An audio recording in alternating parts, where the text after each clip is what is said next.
The Biden administration has missed today's deadline to report to the Congress on whether Israel's use of American-made weapon system has adhered to international law.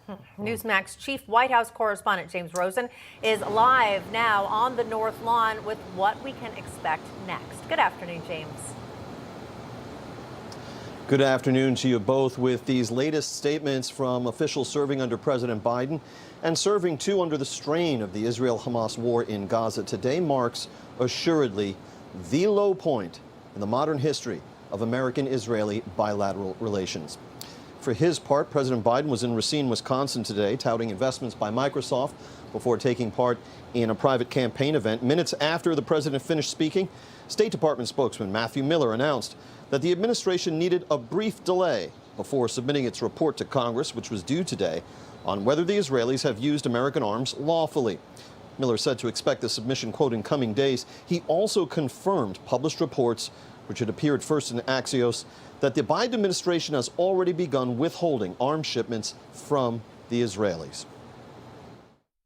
We have very serious concerns about a potential Rafah operation. We have concerns about what that would mean for the civilian population there when you look at the fact that there are so many people crowded into such a small area, when you look at the way Israel has conducted its operations in the past and what the impact on the civilian population has been.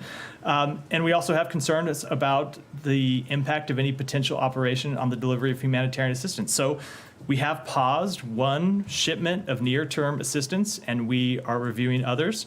But that said, our long-term commitment to Israel's security has not changed. Such halts in U.S. arms shipments to Israel are exceedingly rare.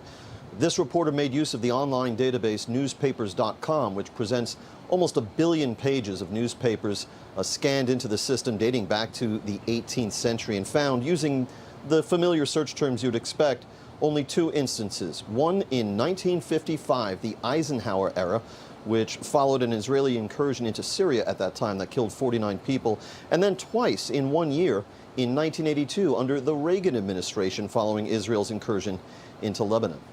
Back to you guys in New York. All right, James Rosen, thank you so much. All right, I want to turn to this here. Here's a kind of an interesting story that we noticed that was related to the report that we just received from our friend James Rosen. Now, think about this. Looking back to December 2019, former President Donald Trump was then impeached over allegations he improperly tried to influence Ukrainian President Volodymyr Zelensky after withholding military aid to his country over what Democrats claimed were political considerations. So fast forward to the present day. President Joe Biden is stalling a shipment of ammunition to Israel in an attempt to placate the extremists within the base of his own party. Now, somewhere on the right, they are saying that Democrats impeached Trump for exactly what Joe Biden is doing now in Israel. In short, their argument is Biden is using U.S. foreign policy to help himself domestically, and that Trump was impeached for just that. Yeah, but you know, the Democrats are going to say, they're like saying, no, this is all about humanitarian aid for Gaza. Save so lives. they already have an answer for that one. Yes. But interesting observation, right? We're going to discuss it with people who really know about this international relations and geopolitics. Retired Lieutenant Colonel in the U.S. Army and geopolitical strategist Darren Gobb, plus Donald Trump's former Deputy National Security Advisor Victoria Coates. Wonderful to have you both with us here. I'm going to start with you, Colonel Gobb, because this does seem to have an odd resonance. I want to get back to what we were just talking about that 2019 Trump impeachment. Do you see a parallel here, or are people getting it wrong? No, Katrina, I think there's plenty of parallels between the Trump administration and the Biden administration.